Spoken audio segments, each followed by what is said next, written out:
पहले वीडियो में हमने आपको जन शताब्दी की यात्रा कराई थी और जन शताब्दी हरिद्वार दिल्ली से थी। अब आज हम आपको करा रहे हैं एक नई यात्रा, और जो हमारी नई यात्रा है अब की बार ये नई यात्रा आपको लेकर जा रही है हरिद्वार से दिल्ली। ये हरिद्वार से दिल्ली जो हमारी यात्रा है ये रहेगी शताब्दी ट्रेन से। और शताब्दी ट्रेन का क्या अनुभव रहेगा, कितने बजे वो चलेगी, कैसे कैसे चलेगी, कहाँ कहाँ रुकेगी, क्या खाने को मिलेगा, इन सब चीज़ों को आपको दिखाने का प्रयास करूँगा और कोशिश करूँगा कि आप लोगों को पूरी तरह से बारे में बता सकूँ। ये आप देख रहे हैं रेलवे स्टेशन हरिद्वार, और ये पुराना वाला गेट है। धीरे धीरे आपको सारी चीज़ों से हम लोग अवगत कराएंगे। मेरे पीछे बाहर शहर का दृश्य है और बाहर आप लोग जो है बाहर का जो सीन देख रहे हैं, यहाँ से एंट्री है। चलिए अब आपको थोड़ा सा अंदर का भी दृश्य दिखा दें कि हरिद्वार का ये छोटा सा स्टेशन अपने आप में कितना महत्वपूर्ण है। भगवान शिव की ये मूर्ति एक शिवलिंग का आकार लेती हुई। चलिए कोई बात नहीं, आज जाओ हमारा सफ़र है जो महत्वपूर्ण सफ़र है, आज शताब्दी एक्सप्रेस से है। निश्चित है कि शताब्दी एक्सप्रेस आज के समय में एक महत्वपूर्ण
हमारी ट्रेनें बहुत सुंदर पहले से हो गई हैं और सफ़र आसान हो गया है। जब से नए भारत का निर्माण हुआ है, नई ट्रेनें भी आई हैं, तो वंदे भारत जैसी सुंदर ट्रेनें आ गई हैं, सफ़र और छोटा हो गया है। देखिए अब हमारे लिए पानी आ गया, प्यास मुझे बहुत ज़ोर की लग रही थी और आपको मालूम ही है कि मौसम हरिद्वार का इस समय उमस भरा था, बादल कभी हो रहे थे, आज बारिश होगी, इस तरह के मैसेज भी आए, लेकिन बारिश हुई नहीं। ये भी अच्छा रहा कि बारिश नहीं हुई, नहीं तो मौसम और जो है यहाँ पर भले सुहाना होता, लेकिन कुछ ना कुछ परेशानियाँ तो देता ही। बाहर का सफ़र देखिए कितना सुंदर, छोटे छोटे ये कस्बे जब इधर से गुजरते हैं बड़े सुंदर लगते हैं। आइए टॉयलेट देख लीजिए, बहुत साफ़ सुथरा टॉयलेट है। मैंने इसे प्रॉपर तरीके से अंदर आकर चेक किया और आप देख रहे हैं बाथरूम वगैरह और टिश्यू पेपर वगैरह सारी चीज़ें प्रॉपर हैं।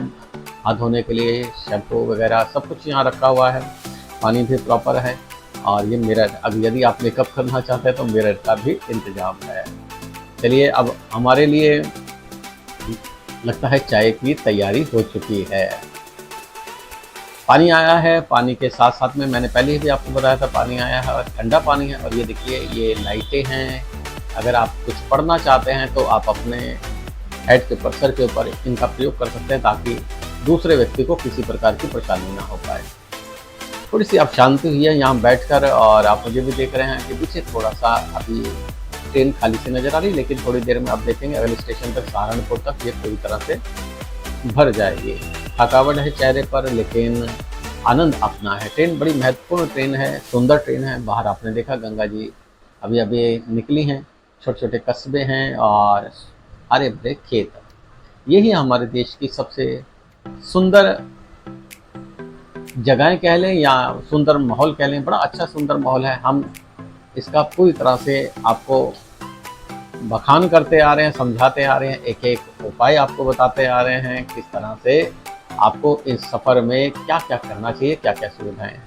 चलिए चाय आ गई, थोड़ा सा मेरा मन आज थोड़ा सा चाहता था कि चाय के लिए, आज कोल्ड ड्रिंक कुछ हम लोगों ने ज़्यादा पी ली, लेकिन चाय की अपनी ही बात है। अब ट्रेन में मुझे जो चाय मिली है, इस चाय में सूखा दूध पाउडर और डिप चाय की जो मैंने देख रहे हैं कि इसमें डाली है, थोड़ा स्ट्रॉन्ग है, मीठा वगैरह सब अलग से था।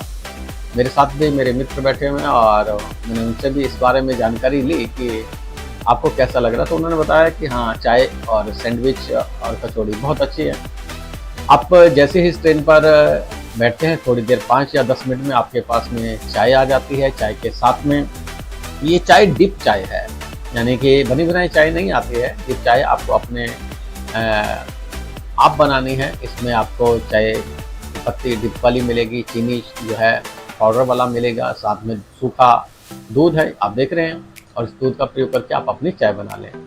वैसे तो हम लोग हरिद्वार से जब आए थे तो बहुत ज़्यादा खा चुके थे, तो फिर भी मैं कोशिश करूँगा कि आपको भी ये दिखा दूँ कि ये कचौड़ी देख लीजिए, गरम कचौड़ी है। मैंने थोड़ा सा चख के देखा है, खस्ता है, टेस्ट बहुत अच्छा है, पेट भरा हुआ है। लेकिन फिर भी ये सैंडविच है, सैंडविच तो मैं नहीं खा पाऊँगा, लेकिन अभी फ़िलहाल नहीं खा पाऊँगा, इसे मैं यहाँ रख देता हूँ और आपको थोड़ा सा और चीज़ें भी हैं यहाँ, वो भी दिखा देता हूँ चाय की चुस्की के साथ साथ में, और ट्रेन की महत्वपूर्ण जानकारी भी बीच बीच में देता रहूँगा। पहले फ़िलहाल आप देख लीजिए कि ये चाय की चुस्की लेने के बाद में कितना ऐसा रिलीफ मिलता है कि जो थकावट है वो पूरी तरह से दूर हो जाती है।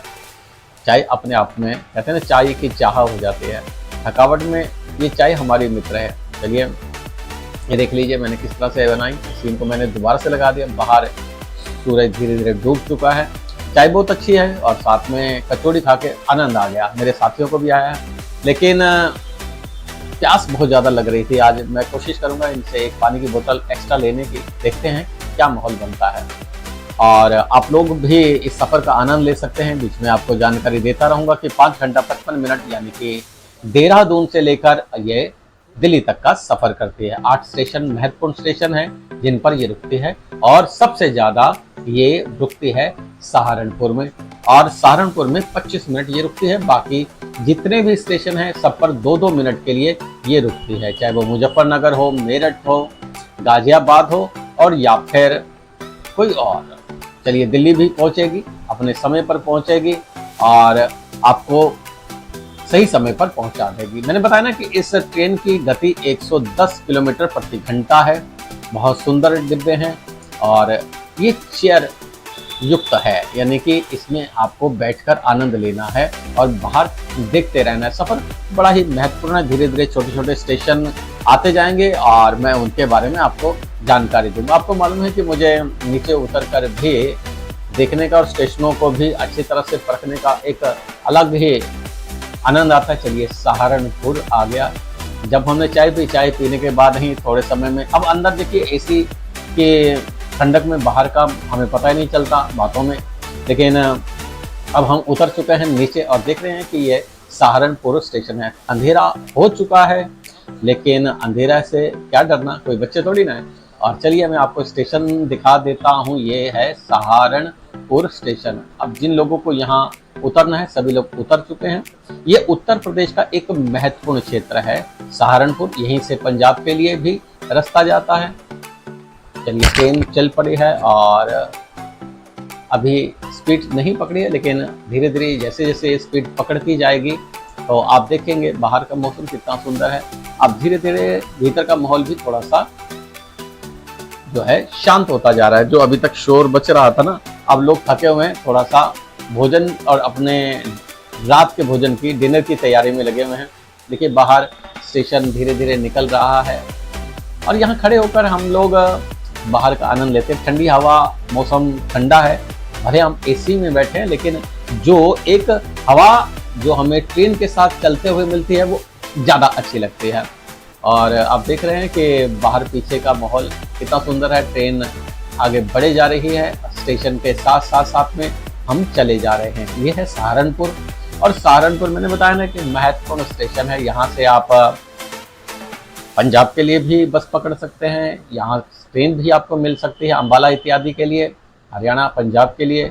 और यहाँ से आप कटरा वैष्णो देवी भी जा सकते हैं, यहाँ से वहाँ की ट्रेनें भी आपको अवेलेबल हैं।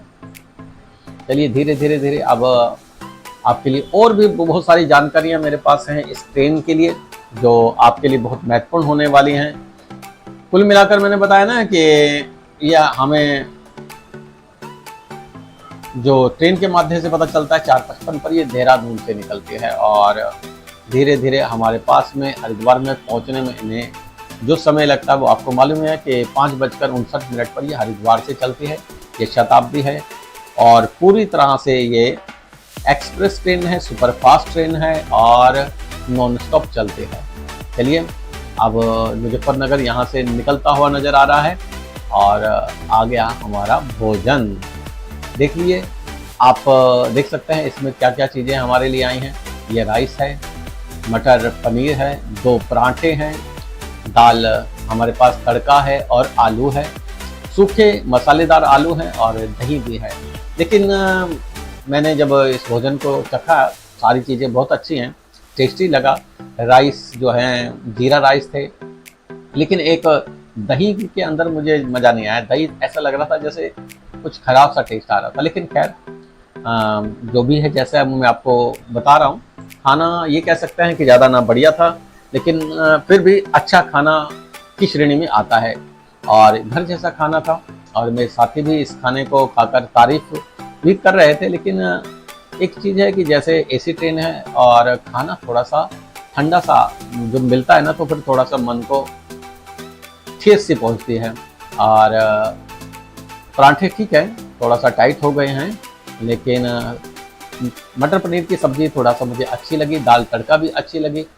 लेकिन सैंडविच वगैरह की वजह से पेट ज़्यादा भर जाने की वजह से हम कोशिश ये करेंगे कि इसे धीरे धीरे खाने का, और लेकिन पानी की कमी इस ट्रेन में मुझे महसूस हुई है। तो यदि आप रेलवे वाले अगर आप देख रहे हैं तो भाई पानी पर थोड़ा सा कृपा करें। हमारे देश में अभी भी 90% पानी हमारा पीने का समुद्र में बह जाता है, तो ये मत करो कि हमें पानी भी नसीब ना हो। तो ट्रेन में प्रॉपर पानी मिलना चाहिए, बिकना नहीं चाहिए। और पानी तो पुण्य का काम है, और हमारे देश में भी अगर पानी बिकेगा, और बिक तो रहा है, खैर क्या कर सकते हैं। लेकिन आइसक्रीम भी आ गई है खाने के बाद में ठंडी ठंडी। और आपको भी आइसक्रीम कैसी लगती है मुझे ज़रूर बताना लिखकर। मैं कॉमन मैन आपके लिए यह कार्यक्रम बना रहा हूं, और ऐसे और बहुत सारे कार्यक्रम मैं आपके लिए बनाता रहूँगा। यात्राओं से जुड़े हुए, खोज से जुड़े हुए, धर्म से जुड़े हुए और ट्रैवलिंग से जुड़े हुए भी हो सकते हैं। इसी लाइन से जुड़े होंगे। चलिए अब आइसक्रीम आ गई है हमारे पास, आइसक्रीम का आनंद ले लेते हैं और फिर बताएंगे कि अरे ये तो वनीला टेस्ट है भाई। वनीला टेस्ट मुझे ज़्यादा नहीं अच्छा लगता, लेकिन चलिए कोई बात नहीं। कहते हैं ना कि रेलवे है, पैसे जमा किए हुए हैं टिकट में, तो फिर आनंद ले लेते हैं। तो आइसक्रीम, और देख रहे हैं हमारा दही भी पड़ा हुआ पहले का, मैं जाते हुए दही इनको वापस कर दूंगा। और ये आइसक्रीम है, खोलकर आपको टेस्ट करके बताते हैं। अब ट्रेन धीरे धीरे आगे की ओर बढ़ रही है। आइसक्रीम के टेस्ट के बाद में मैं आ गया हूँ गेट पर, और गेट से अब कोशिश करेंगे आपको बाहर का दृश्य दिखाने की। मैंने बताया ना कि मुजफ्फरनगर जो है अंधेरे में ही गुजर गया, और जब मेरठ आएगा तो मैं आपको मेरठ नीचे उतर कर बताऊँगा कि स्थिति क्या है और क्या समय हुआ है। ट्रेन लेट है, और इस लेट के बावजूद हम लोग क्या समय पर पहुँच पाएंगे।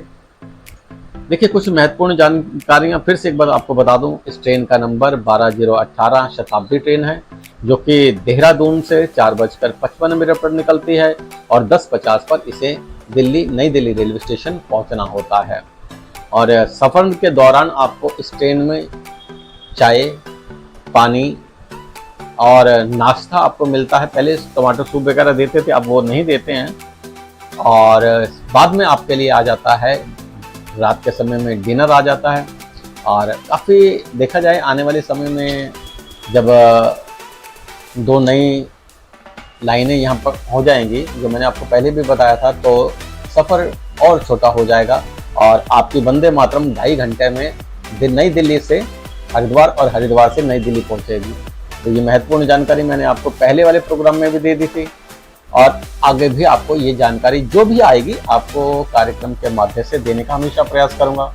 आप देख रहे हैं कि धीरे धीरे स्टेशन की ओर बढ़ रही है गाड़ी, और अगला स्टेशन कौन सा होगा, अब ये ट्रेन आपको मैं बता दूं कि मेरठ पर जाकर रुकेगी, और मेरठ पर भी ये ट्रेन लगभग 2 मिनट ही रुकती है। आपको बता दूं विशेष रूप से जब भी ये ट्रेन आप पकड़ें तो कोशिश करें कि स्टेशन पर पहले से पहुंच जाएं। वैसे तो 2 मिनट काफ़ी होते हैं, लेकिन कहीं ऐसा ना हो कि आप आगे पीछे हो जाएं और आपको प्रॉब्लम क्रिएट होने लगे। तो समय पहुंचे। चलिए आ गया है, हम दिल्ली के नज़दीक एनसीआर में पहुंच गए हैं, और एनसीआर का महत्वपूर्ण गाजियाबाद सिटी स्टेशन है ये। और इसके बाद हम बहुत जल्दी दिल्ली में एंटर कर जाएंगे, गाजियाबाद स्टेशन। मुझे लगता है कि बहुत सारे लोग गाजियाबाद उतर जाते हैं, और ये स्टेशन गाजियाबाद है, और बड़ा सुंदर स्टेशन है, और इसे एक जंक्शन के रूप में विकसित कर दिया गया है। और ये भी कह सकते हैं कि आने वाले समय में गाजियाबाद और महत्वपूर्ण होने वाला है।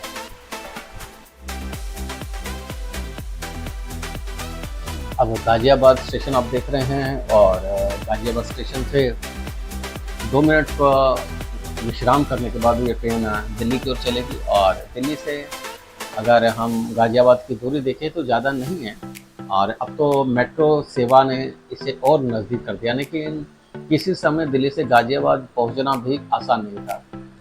ये कार्यक्रम आपको कैसा लगा? देखिए इसके बारे में ये सबसे महत्वपूर्ण जानकारी मैं और आपको बता दूं कि ये कार्यक्रम कैसा लगा। ये कॉमन मैन द्वारा आपके लिए तैयार किया गया नई खोज के अंतर्गत में। यदि ये कार्यक्रम आपको अच्छा लगता है, इसे लाइक और हमारे पेज को सब्सक्राइब और शेयर जरूर कीजिएगा। कमेंट करना मत भूलिएगा कि ये कार्यक्रम आपको कैसा लगा। आप देखिए ट्रेन के सफ़र के बाद हम अपने घर में होंगे, और आप अपने घर में बैठकर इस कार्यक्रम को पूरी तरह से देख रहे हैं, और मैं मेहनत करके आपके लिए ये कार्यक्रम बना रहा हूँ। तो यदि आप थोड़ा सा इसमें अपना जोर लगा दें, या कार्यक्रम को शेयर करें और पेज को अपने मित्रों के साथ में थोड़ा सा सब्सक्राइब कराएं तो ज़्यादा अच्छा रहेगा, ताकि कॉमन मैन आपके लिए हमेशा की तरह एक नई वीडियो लेकर मैं आता रहूं। और कॉमन मैन ही तो है इस देश की शान और इस देश की रीढ़ की हड्डी। हम सभी लोग सामान्य लोग हैं, और सामान्य लोग ही नई खोज करते हैं और नई चीज़ें आपके लिए खोज कर लाते हैं। यात्रा करना भी अपने आप में एक आनंददायक है। बहुत सारे लोगों को यात्राएं अच्छी नहीं लगती, लेकिन मुझे यात्राएं करना, मेरे पैर में चक्कर है तो मुझे तो यात्राएं बहुत अच्छी लगती हैं। मैंने अपने जीवन में यात्राएं, सबसे ज़्यादा यात्राएं की, और पूरा हिंदुस्तान घूमा। लेकिन आज के दौर में पहले हम लोग जानते हैं कि वीडियो कैमरास वगैरह नहीं होते थे, लेकिन आज इंटरनेट के ज़माने में सब चीज़ बहुत आसान हो गई है। इसका बेनिफिट हम बहुत समय से आपके लिए कराना चाहते थे, लेकिन मौका अब आकर मिला है। और अध्यात्म के बाद में मैं स्वामी हरिहर आपके लिए लेकर आया हूँ इस तरह के वीडियोस भी, कॉमन मैन आपके लिए यात्राओं से जुड़े हुए, तीर्थ यात्राओं से जुड़े हुए और ऐसी ऐसी चीज़ें मैं आपके लिए खोज कर लाने वाला हूँ जिसको देखकर आप कहेंगे वाह कॉमन मैन वाह। तो चलिए अब पहुँच गए हैं हम दिल्ली रेलवे स्टेशन पर, और नई दिल्ली रेलवे स्टेशन पर ये ट्रेन अब यहाँ पर खाली होगी। और उसके बाद में हम लोग अपने घर में, आप अपने घर में बैठकर कार्यक्रम देख रहे हैं। फिर से मैं आपको बता दूं कि इसका टाइम टेबल और ये ट्रेन शताब्दी ट्रेन अपने आप में एक सुपर फास्ट ट्रेन है, जो कि आपको बहुत कम समय में दिल्ली से हरिद्वार और हरिद्वार से दिल्ली की धार्मिक यात्रा कराती है। और या कह लें कि ये ट्रेन आपको सही मायने में देवभूमि की